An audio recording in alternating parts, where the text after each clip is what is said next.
Whether you hate Trump or whether you just mildly dislike him, you have to admit a few things about this man. Number one, he has changed American politics forever. For starters, the red phone in the Oval Office will always call McDonald's instead of the Pentagon. That's not going to change. Also, he's completely dropped the bar for presidential behavior.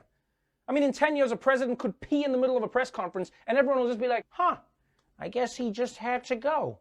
Also, you got to admit that Trump, from the time he ran for president, he's been consistent. You know, the victimhood and the racial resentment that came down that escalator in 2015, well, those are the same that ended up at the Capitol on January 6th. And because Trump has been so consistently bad, because he's been so consistent at being himself, he's exposed how bullshit so many other people are. For instance, Fox News. They spent all of 2020 screaming that Blue Lives Matter. The way Fox News defended police during the George Floyd protests, you would have thought that opposing police brutality was the same thing as killing police. But then, when their people stormed the Capitol, and police at the Capitol were beaten and actually killed, 2 officers were actually killed, all of a sudden Fox News is saying this. These are not conspiracy theorists motivated just by lies. That's a bunch of nonsense that people want to tell us. These are people that understand first principles. They love freedom and they love free markets. And they see exactly what the anti-American left has done to America. So many of them are just patriotic, well-loving Americans who are frustrated that their institutions of government, of media, have let them down. A lot of these people are not dispossessed. They're not some, creepy androgynous blogger who shows up to burn things down. They're like kind of solid Americans. Ah, I get it now. These people weren't creepy bloggers. They were solid law-abiding Americans. And nobody is allowed to kill cops except for the people who respect cops. They can do whatever they want. Also, where the hell did "they love free markets" come from? Free markets? I wasn't picking that up when people were smashing windows and breaking the Capitol down. Free markets? Free markets are not something that drives a riot. No one's ever slapped someone over a free market before, much less murdered a police officer. Look, man, the point is, you guys clearly don't care about cops. You only care about the idea of using cops to keep black people in their place. So please, miss me with that bullshit. Also, Lindsey Graham.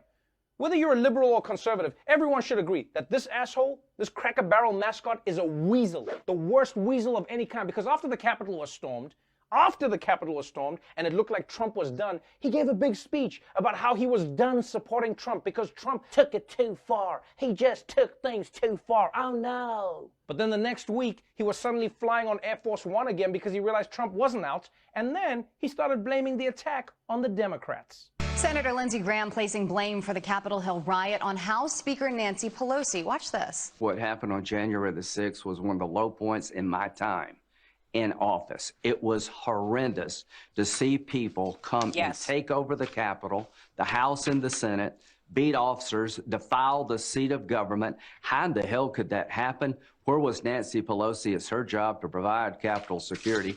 Yeah, Nancy. Why weren't you in your office when people were coming to kidnap or kill you? What were you hiding? Yourself? Aha! We got you, Nancy. We got you. What did Lindsey Graham expect Nancy Pelosi to do? Huh? Set up booby traps in the Capitol like an old age Home Alone?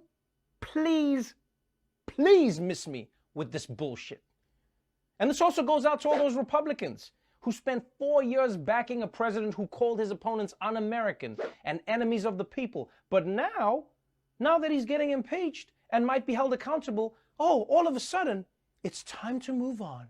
Today is a moment for members of Congress to put aside partisan politicking and place people over power. We should be focused on bringing the nation together. We must be bigger and better than the most base of instincts that have been driving our political discourse. It is destroying us. Let's link arms with one another and begin to heal. It does not matter if you are liberal, moderate, or conservative. All of us must resist the temptation of further polarization. As history shows, unity is not an option, it's a necessity. Okay, I don't know what crazy-ass world you people grew up in, but how are you going to start a fight and then tell everyone else to calm down? Can you imagine if a terrorist tried to hijack a plane and then after the marshal tackled him, he says, okay, I think everyone needs to calm down. Let's just come together and watch the rest of Croods. All right? Let's just do this together. I'm gonna have the chicken, thank you. Shh, the movie. All these people who try to overthrow the government, yo, they can miss me with that bullshit. And it's not just Fox, it's not just Republicans, social media companies. For years, people have been warning you about the violence and conspiracy that you've been amplifying and allowing to spread on your platforms. And for years, you've said you can't do anything about it.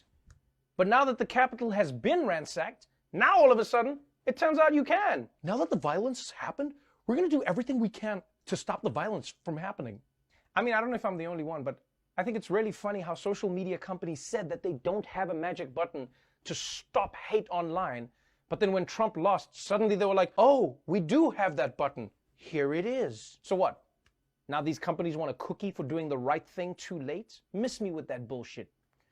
I will say, though, it was funny that random apps that had nothing to do with Trump also decided to pile on the Trump ban. Like when Spotify and Pinterest banned Donald Trump. What was that for? What, did Spotify think that Trump was going to release a mixtape? What's the Pinterest ban for? Is Trump going to put up border wall images on his page? Although, it would be funny if Spotify was actually the thing that broke Donald Trump's heart. Like if he was just sitting there like, I don't care that they blocked my Twitter or my Instagram or Facebook. I've still got my Spotify. Look, man, here's the thing. By this time tomorrow, Donald Trump will be out of power. And I hope that he slowly fades away like one of his tans. And I know that he'll never fully be gone, all right? He's basically the COVID of politics. America's going to be experiencing side effects long after he's out of the system. And unfortunately, we're probably going to see mutated strains as well. But I do hope that with him at least not being president, we can all get back to being a bit more honest with each other and more nuanced in how we talk about what divides us. That's my wish for the next year.